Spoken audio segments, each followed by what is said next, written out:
Slide into the sloppy, slimy Crypt of Terror, fiend fans. This is your craven caretaker of cold corpses, the Crypt Keeper, all ready to start the brawl rolling with a wail of a tale of terror.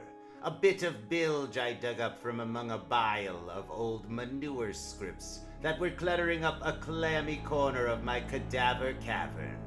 You'll retch at the wretched gag played by Captain Matt Stark, a skunk of a seaman who is waiting in Eileen Harper's modest apartment overlooking the San Diego docks right now to begin this odorous opus I call Forever Ambergris. Yeah, Stark's the name.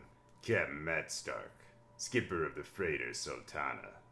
I'm ashore now, happy to be taking my ease on this plush sofa, snug in this neat little harbor apartment, blowing billows of cool blue smoke from this Havana 50 center, and dreaming of how I'll soon be master of the trimmest little gal in this or any port.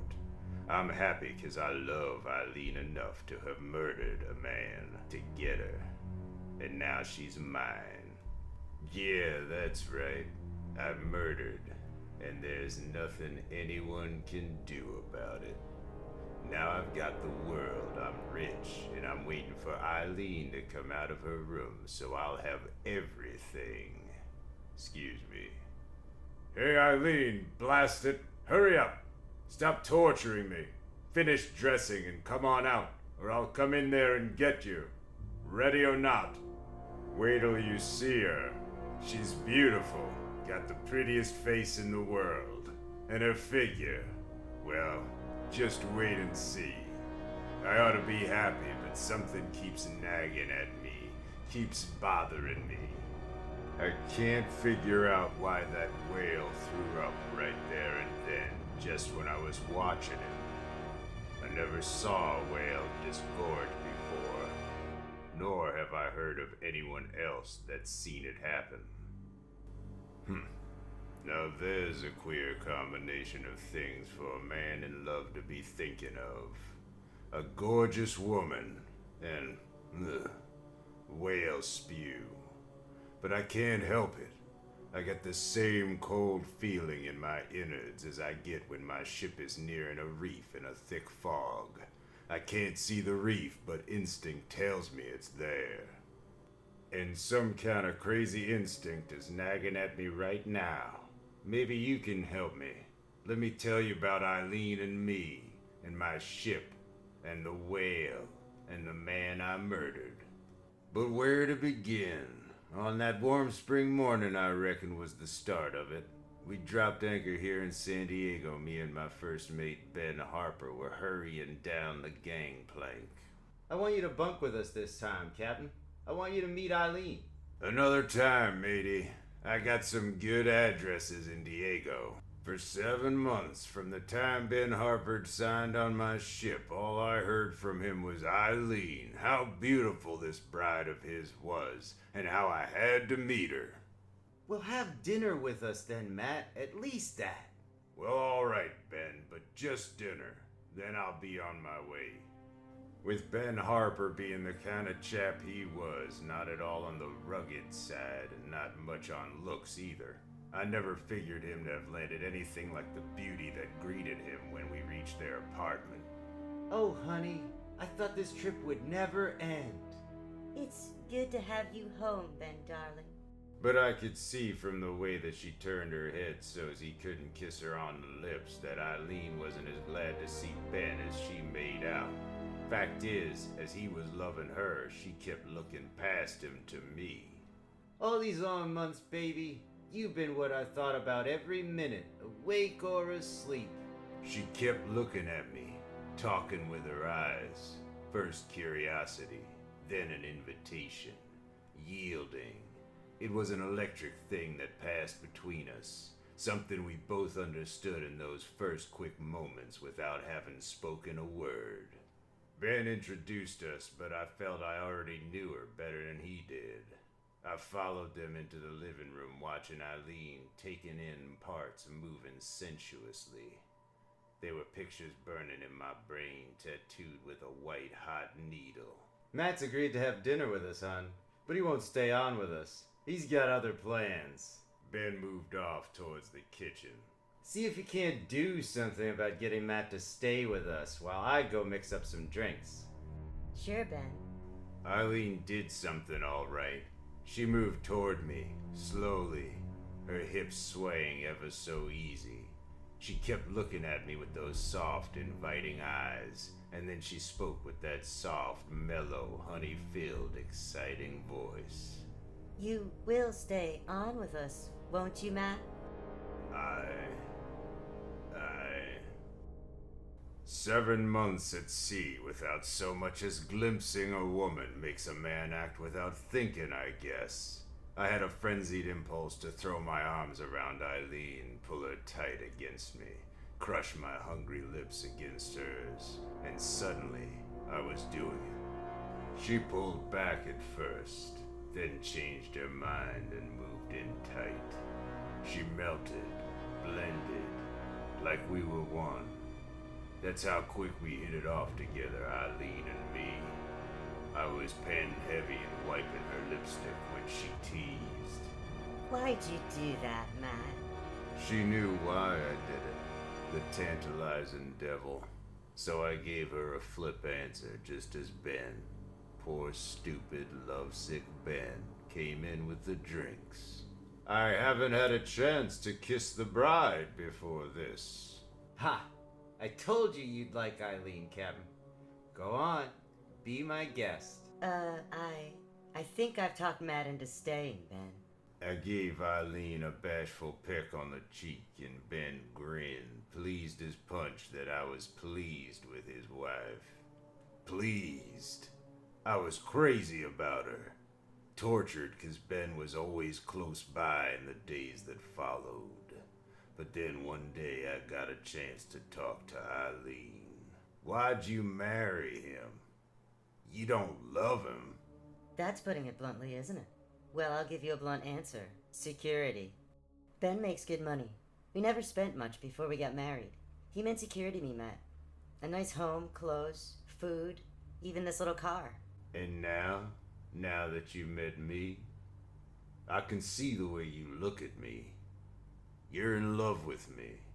I do love you, Matt. I've never met a man I love so much, but I want the things Ben's money gets for me. And I want you, Eileen. I'm gonna have you someday, too. I don't know how, but I will. I swear it. The 2 weeks shot by and it was time to shove off again. I saw Eileen once more the way I did that first day, with Ben's arms around her. She looked over his shoulder, but this time what she said was meant for me. Be good, baby. Goodbye, darling. I'll be counting every second till you come back to me. And later, Ben and I stood on the bridge of the Sultana, watching San Diego vanish into the mist. There was no talking between us, only our quiet thoughts. Him remembering those shore nights with Eileen, and me hating him for him, knowing it was me she wanted. And I made up my mind right then that my first mate, Ben Harper, would not be coming back from this voyage with me. You know, Captain, you ought to have somebody like Eileen to come home to.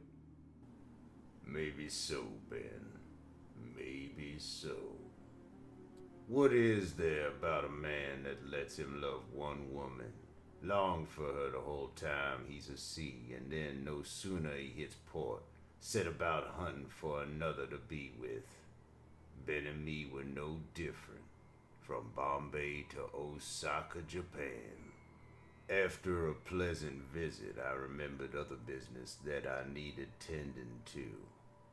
So shoes in hand, I padded over to a paper wall and called out, "I'll meet you back at the ship, Ben." Then I visited a certain toothy gent who could furnish a lot of information about a lot of things, most of them unwholesome. He marked a crude black circle around a tiny dot on a greasy old map from which I gave him one crisp U.S. buck.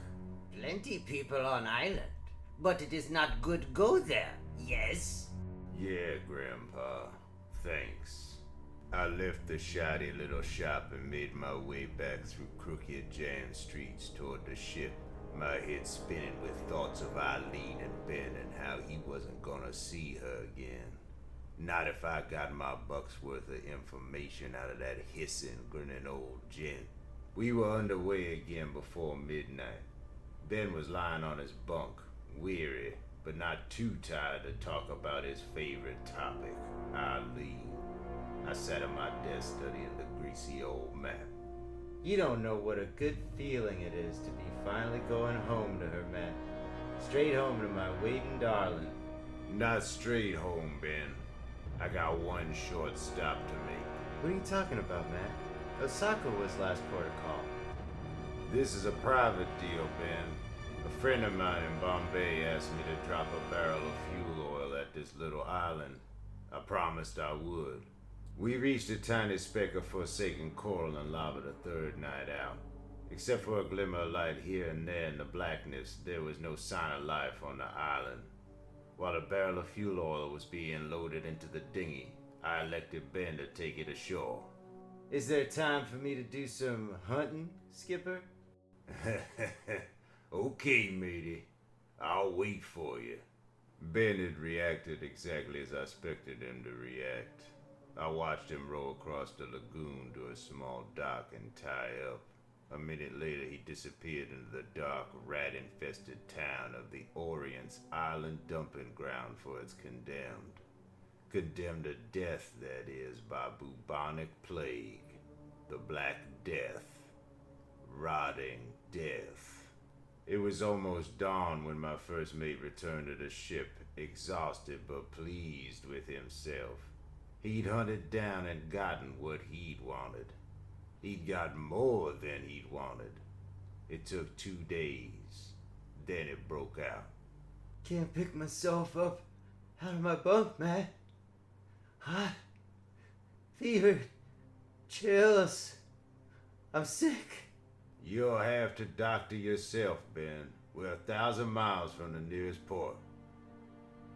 Ben came down fast. He started swelling around his armpits and other places. Soon a festering greenish-yellow scurf covered him and a stinking, nauseated substance oozed from his flesh. I kept clear of his quarters and then on ordered the crew to do the same. I know the symptoms, the scaly skin, poisoning of the blood, that cough. That's when it's dangerous. The plague is in his lungs now. A man can catch it even talking to him. Bubonic plague? The Black Death? At the mention of the dread, highly contagious disease, the crew paled and shuddered as one man. It was a part of my plan letting them know, reminding them. But one day they found something else to occupy their minds. I found them tossing garbage overboard. What are you men doing? Feeding a whale, Captain Stark. He's been following us all morning. See? I'd seen whales before, but never so close as that great bull sperm. He kept up with the ship, opening his yawning cave of a mouth to let the garbage in. What kept Ben Harper alive, I'll never know. Maybe he was racing against death just to see Eileen once more. Anyhow, the next few days were tense ones, and I tried to relax by tossing chunks of moldy beef and other refuse to the whale tailing us. The whale stayed with us. Sometimes he'd roll and dive and we wouldn't see him for hours. Then somebody'd yell, "There he blows!" and he'd be back chasing another garbage feast. At night I'd go out on deck, breathing in the salty, warm Pacific air, and I'd think about me and Eileen. I was thinking of her the night one of the men came a-running and screaming. His face! It's all rotten black, Captain. And his flesh is moving like it's crawling with maggots. Ben! Out of his room! Good Lord! How could that man walk? And then I saw him. Ben was a walking death. His body a mass of black rot, small spongy chunks dropping away with each stiff staggering step he took. His clothes were a tattered, stinking mess of greenish dried ooze and congealed black blood. My dinner came up sour in my throat. I hollered for spotlights as he stumbled across the deck. Men came running with gaffs, their faces twisted in disgust. Ben kept shuffling, coming towards me. Get him over the side, you bilge lice! Dump him before he has us all wasted away with the black rot! They tried hooking their gaffs into Ben, but the tips came away with horrible gobs of foul-smelling, rotted flesh. They tried shoving with the poles. Ben got cut in two by the rail, with no more sound than if he'd been a jellyfish as he went overboard. By morning, I felt better about the whole thing. We left what was left of Ben hundreds of miles behind us, and I'd committed a murder nobody'd be able to pin on me. I had my mind on lovely Eileen when Tom Ballard, my second mate, called me to the rail. Our whale's still with us, Captain. That's right. But he's acting queer, isn't he? And that's when it happened. The huge bull sperm shuddered convulsively. A tremendous yellow and gray billowing mass of wax-like stuff spewed out of his cavernous mouth, bubbling, undulating on the rolling surface. Let's get out of here, Captain. That stench is choking me. No, by heavens. That's whale spew. Ambergris. Ambergris, floating gold, the spew of a sperm whale, needed for the best perfumes. That foul-smelling fatty mess was worth a fortune. Reverse engines, prepare to lower away all boats, $100 bonus to each man who helps. I emptied 100 barrels of my fuel oil cargo to hold my ambergris. A week later, we docked in San Diego, where I caught blazes from a port health official, but not until after I disposed of the ambergris. Coming in a port after a plague death on your ship may cost you your papers, Captain Stark. The devil with my papers. I'm a rich man, and I'm going to marry the most beautiful girl in the world. The perfume maker not only paid me $62,000 for my ambergris, but also sent me a flagon of the scent made from it. When I finally got out of quarantine, I brought it to Eileen. I don't want to hear how Ben died, man. All I know is you are here. That's all that matters. Here, baby. Here's enough perfume to bathe in, and it's only the beginning. So that's it. Now Eileen is in her room there, getting into something comfortable, as she put it, which is probably a sheer black negligee. And I'm thinking about why some stupid whale threw up when it did. I ought to be glad it happened. If it hadn't, I'd be $62,000 poorer, and Oh, Lord. Ben! That blasted whale must have swallowed the black rotted disease remains of Ben Harper. That's why he threw up. Eileen, open up, quick. Don't use that perfume, Eileen. Don't use it. Eileen Harper comes out of her room now, grinning idiotically, the black, spongy, rotting flesh dropping from her face, the white bone gleaming through here and there. Captain Stark screams in horror at the sight and stench of her. Why not, Matt? It's such a lovely smelling perfume, darling.